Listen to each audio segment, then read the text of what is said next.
Good day, Kamaster! Welcome back to our Battery Well Inc. YouTube channel. Narito na naman ang iyong lingkod upang magbahagi ng panibagong video. So, ang topic natin sa araw na ito ay paano malalaman kung palitin na ang battery. So, meron po tayong battery dito na GS. Ayan po. GS. Ang brand sa battery na ito ay GS ito. So, ang size sa battery na ito ay NS40, 34Ah or ampere hour, 12 volts, maintenance free battery. So marahil sa atin ay maraming nagtatanong kung paano mo nasabi na maintenance free ba yan? Kasi sa takip sila tumitingin. Katulad na lamang nito, paano mo nasabi na maintenance free ang battery? Nakalutang yung kanyang takip. Ang sagot ko po dyan, hindi po kasi ari Motolite brand. Kasi pag sa Motolite, nasasanay po kasi tayo na pag Motolite brand ang ating baterya, pag sinabi nating maintenance free, itong takip na ito, hindi ito nakalutang sa ibabaw. Nandun sa ilalim, nasa sticker, tinatakpan ng sticker. Nasasanay po kasi tayo sa mga ganyan. Pero kapag other brand ang isang baterya, kahit maintenance free ang bateryan na to, nakalutang pa rin ang takip niya. Kasi po, design po yan, iba-iba po kasi ang design sa bawat brand ng baterya. Kasi nakalagay naman po dito, hindi pa rin po ba kayo maniniwala na nilalagay na nga po dito sa manufacturer ng maintenance free. So ibig sabihin, maintenance free na baterya ito. Ayan. So itong battery na ito ay nakakabit sa Toyota Rush. So walang idea ang may-ari kung ilang years na battery ito sa kanya. Sa madaling salita, nagpapalit na siya ng baterya, pinapalitan na niya ng panibagong battery kasi nga po, ayaw na daw may start ito. So ngayon, gusto ko lang naman i-share sa inyo kung paano malalaman na napalitin na ang isang battery. So enjoy watching po. So unang-una, nagagawin natin kung paano malalaman na palitin na ang isang baterya. Basically, gumamit tayo na voltmeter or battery tester. Ito po ay itsura ng battery tester ha. Ayan, yan. Sa mga nagtatanong kung saan ito mabibili, marami po ito sa Shopee, Lazada o sa TikTok. Actually, sa TikTok ko po ito binili. So, madali lang naman ito gamitin, napaka-basic lang. Yan, plus sign po yan sa isang baterya ha. Kung makikita nyo yan, ibig sabihin, ito ang positive polarity ng isang baterya. Pulo baga, pulo ng baterya, ito yung plus. So, itong alligator clip ng battery tester na kulay pula, dyan natin siya ikakabit. Yan, o, di ba? Dito naman sa kabila, itong minus, yan, kung makikita ninyo yan, minus po yan. Ibig sabihin, ito po ang negative. Ibig sabihin, negative polarity ng baterya. Itong pulo na ito ang ground ng baterya. Negative po yan. Ibig sabihin, ground ng baterya yan. So, itong kulay itim naman nating alligator clip ng battery tester, dyan natin siya ikakabit. O, yan, di ba? So, tumutunog siya. As you can see, Kamaster, kung mapapansin natin, 12.2 volts ang reading sa voltahe ng battery na ito. So kapag ganyan, hindi siya gaanong lubat, slightly discharge lamang po.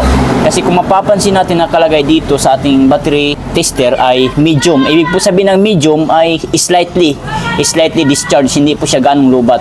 Kasi pag lubat yan, dito yan tatapat sa ito, kulay pula, sa low. Kung full naman ay dito sa green, magi-green yan. Kung sa high naman, magi-green. Kung sa good naman, magi-green ulit. Kung dito naman sa dead, magpupula. Ayan, tapatan niya mga yan. So, hindi po siya ganong lubat. So, baka sabihin nyo, ay, baka okay pa yan kasi hindi ganon siyang lubat. 12 volts pa eh. Sira na po yan. Madaya kasi voltahe ng battery. So, hindi po tayo nagtatapos dyan. So, next natin gagawin, may 6 na butas siya. So, bubuksan natin are. At susukatin natin yung kanyang specific gravity. Specification baga ng gravity ng tubig. Are.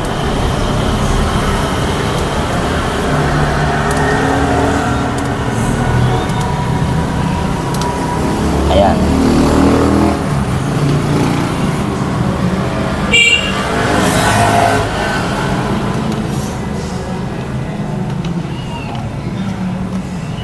So, ayan.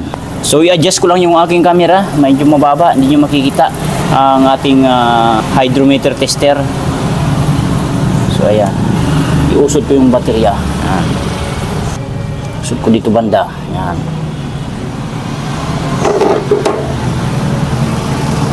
So, ayan.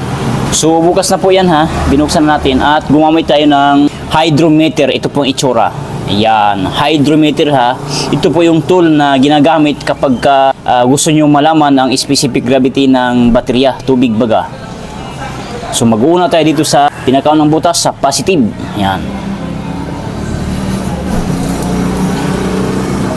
Unang butas, ang sukat ng tubig ay yan, 1225 or 1.250, which is tumapat sa kulay puti. So fair po yan, fair. So unang butas pa lang nagpapahiwatig na sadyang palitin na talaga ang baterya na to. So may idea na kayo dyan. Ngalawang butas. So ganun pa rin ito, 1225 or 1.250 ang sukat ng tubig, which is tumapat sa kulay puti. So fair pa rin yan, fair. Ayan, nakita nyo yan, fair yan ha, fair. So next, pangatlong butas. Ang sukat ng tubig ay 1225 or 1.250, which is tumapat sa kulay puti. So fair pa rin yan, fair. Yan. Pang-apat na butas, ang sukat ng tubig ay 1225 or 1.250, which is tumapat sa kulay puti. So fair pa rin yan, fair. Panglimang butas, ang sukat ng tubig ay 1225 or 1.250, which is tumapat sa kulay puti. So fair pa rin yan, fair. Pang-anim na butas na tayo, last but not the least. So ang sukat ng tubig ay 1225 or 1.250, which is tumapat sa kulay puti. So fair pa rin yan, fair. So overall, ang status sa battery na ito ay sira na po siya.